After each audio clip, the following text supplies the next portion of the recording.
Happy Thanksgiving, everyone. If you heard of the Bitcoin halving event, which is a calendar event, but it's really not on a calendar, and you're wondering what the heck does that mean? And you're wondering about liquidity and how that affects risk assets, and something called Octa, that's on-chain technical analysis, and ETF demand. If you're interested in these things and how they affect Bitcoin, I have an article for anyone that's a Seeking Alpha member. So if you're on LinkedIn, just click on the link below and you can get into my Seeking Alpha article. But I'll summarize it to you really fast within like 5 minutes. Basically, there's something called the halving event, and it's every 4 years, and it's going to occur around the second or the third or fourth week of April. But we really don't know because it's really not a calendar event. It's going to occur, I should say, the Bitcoin block size, I believe it's 810,000. And it depends on the Bitcoin mining difficulty, the hash rate, things like that. But most likely, it's estimated it's going to be around April 23rd, or I think it's going to be a little later. Let's just say it's going to be April 23rd to keep things simple. If you wonder why that's so important, it's because it reduces the reward of miners by 50%.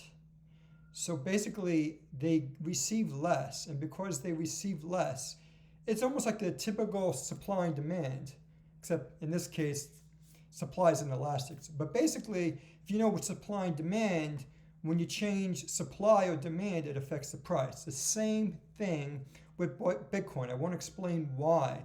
But basically, essentially, the inflation rate, which is already low, it'll decline from 1.9% to 0.8%. So it's already low and it's going to go lower. And then we have another 4 million or whatever in lost coins. So basically, Bitcoin inflation already is not existent.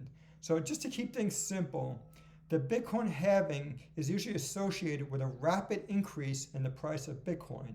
So that tends to happen after the Bitcoin halving, but then you have pre-halving returns, which can also be large, and which is like what you're seeing right now. Year to date, for example, Bitcoin's up something like, 100%. I mean, it just keeps going up because investors are anticipating and they're happy about a potential Bitcoin spot, not futures, spot ETF. Because remember, there's $132 trillion of asset under management globally. That's a huge amount.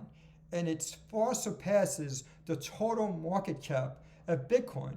And if you got BlackRock, for example, through their Aladdin, they have something called Aladdin.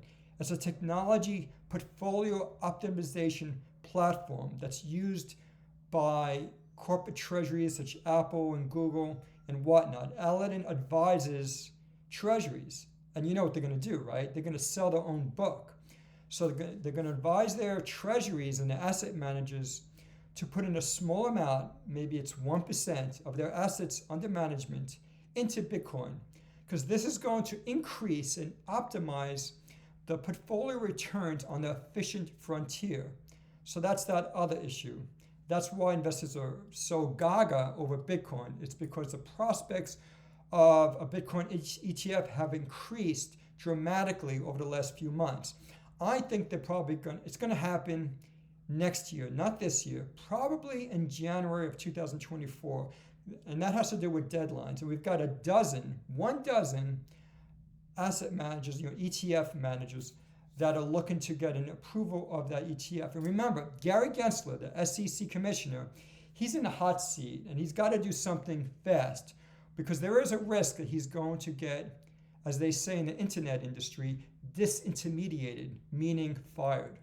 And so that's the second thing. The other thing is liquidity. As you all know, since I guess it was February or March of 2022, liquidity, including global liquidity, has been going down. But since March of 2023, with the bank runs of SVB and Signature and the bankruptcies and First Republic banks, since those deposits have been draining and there's been potential bank runs, the Federal Reserve has slowed down its decline in liquidity. So basically, to make things simple, again, US and global liquidity was going down, and now it's slightly edging up. But I think in 2024, if there's a recession or even economic slowdown or something breaks, let's say a hedge fund breaks, a large systemically important bank or hedge fund breaks, or pension or endowment, it's going to cause the Fed to react and lower interest rates or increase liquidity. Remember, they could increase liquidity without even lowering interest rates. They can just reduce the QT, quantitative tightening. So let me go on because there's a lot to say. The last thing I want to talk to you about, there's so many things to talk to you about, is how many of you have heard of Octa?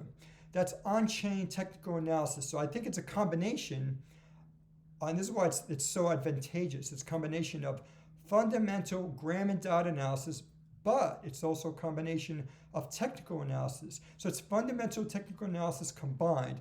Why? Because Bitcoin is a blockchain, and blockchain, you can see through it. You can see everything going on in blockchain. So you can see what investors are doing, what users are doing, what NFT holders are doing, what have you, DeFi. You can see everything. And right now, there's one on-chain metric. And remember, there's a lot of on-chain metrics, maybe like 100. Let's just say it 100, call it even. And there's one on-chain metric that's very, very important, and that's the accumulation trend. It's not just normal accumulation. What it's shown is that small investors like you and me, like retail investors, that usually buy at the top and then get screwed because they lose all their money when it's declining. What's going on now is they're buying at the bottom and what could be the top. They're doing both. They're just buying. And I think this is coming from overseas investors, because it's not even, they're not just investors. These are overseas people that are seeing their governments being mismanaged. And there's so many countries, I won't name them all, but there's Venezuela, Argentina, Turkey, it goes on and on, Ukraine, Russia. These consumers and people that are worried about their livelihoods are seeing that the debasement, I should say, of their currencies and weak governance. And it's not just overseas, as you know. We see the results of bad governance here in the United States, where Fitch put our credit rating on negative, and our rating was lowered a few years ago. Why? Because of weak U.S. governance and gridlock. And of course, we have a high fiscal deficit, right? We've passed, I should say, that tipping point where it is too late for the U.S. government to save itself. They cannot just reduce spending. It's too late. We have too much debt. For example, the annualized interest cost has soared like quickly from nothing from a few hundred million to $1 trillion. It's now surpassing or about to surpass our huge military budget.